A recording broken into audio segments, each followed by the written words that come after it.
over 500,000 people have fled from their homes, from the places that they've raised their children and that they have buried their parents for many, many thousands of years. And they've fled over the border into Bangladesh. And they've brought with them the most horrific stories of what is happening to them in Myanmar, in Rakhine province, driven by the Myanmar military. These are stories of murder. These are stories of death. These are stories of rape, of killing of young children, and of the biggest civilian displacement in Asia in many, many decades. And Asia is Australia's region of the world. This is the region of the world that we are an integral part of.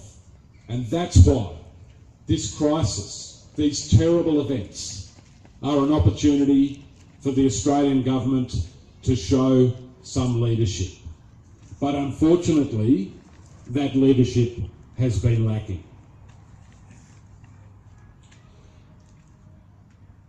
The Australian government has chosen a path of appeasement rather than a path of leadership. Just recently, we were part of watering down a United Nations Human Rights Council resolution in relation to the crisis in Myanmar. Australia's ambassador in Myanmar toured parts of Rakhine State in early October and with other diplomats failed to condemn the Myanmar security forces, but did condemn Rohingya insurgents. So Australia has not shown the leadership that we need to see. And there are many, many things that Australia not only could be doing, but should be doing to respond to one of the biggest human rights crises in our region in living memory. The Australian government has allocated a small amount of extra funding, and that's welcomed by the Australian Greens, but of itself, this does not go anywhere near far enough. The Australian government must not allow Aung San Suu Kyi to get away with claims of misinformation or her statements that terrorists are to blame. It is the Myanmar military that is driving this ethnic cleansing, this process of genocide, this human rights crisis that we are witnessing. The Australian Greens are calling for the Australian government to show the leadership.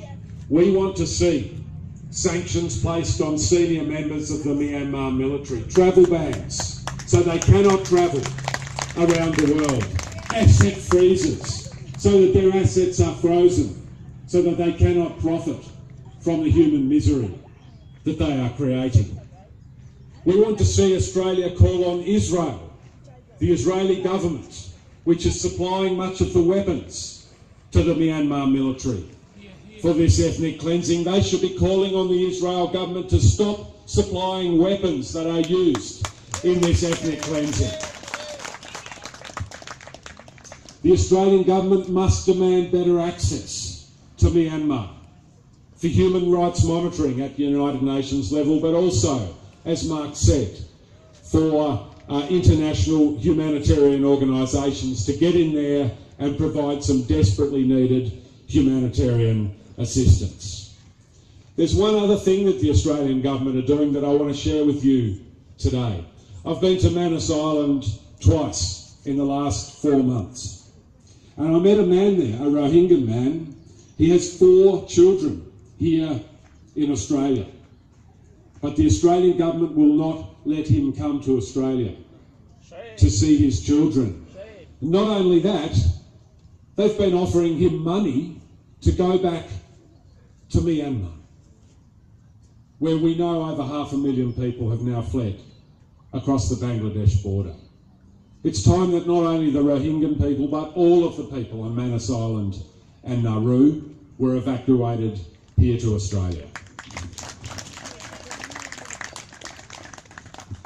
And as you've heard, the Australian Greens are calling on the government here to allocate an extra 20,000 places for a humanitarian intake of Rohingya people. It is the very least we can do for some of our fellow human beings who are struggling so terribly at the moment.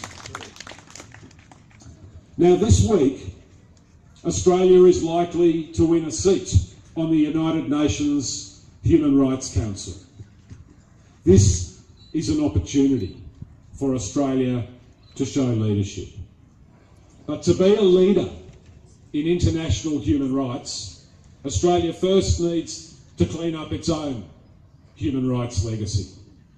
Not only for the Aboriginal people here in Australia, not only for the people on Manus Island and Nauru, but some strong leadership in addressing this Rohingya crisis, the biggest human rights crisis in our region for many, many decades. So I want you all to know that the Australian Greens have been in the Parliament.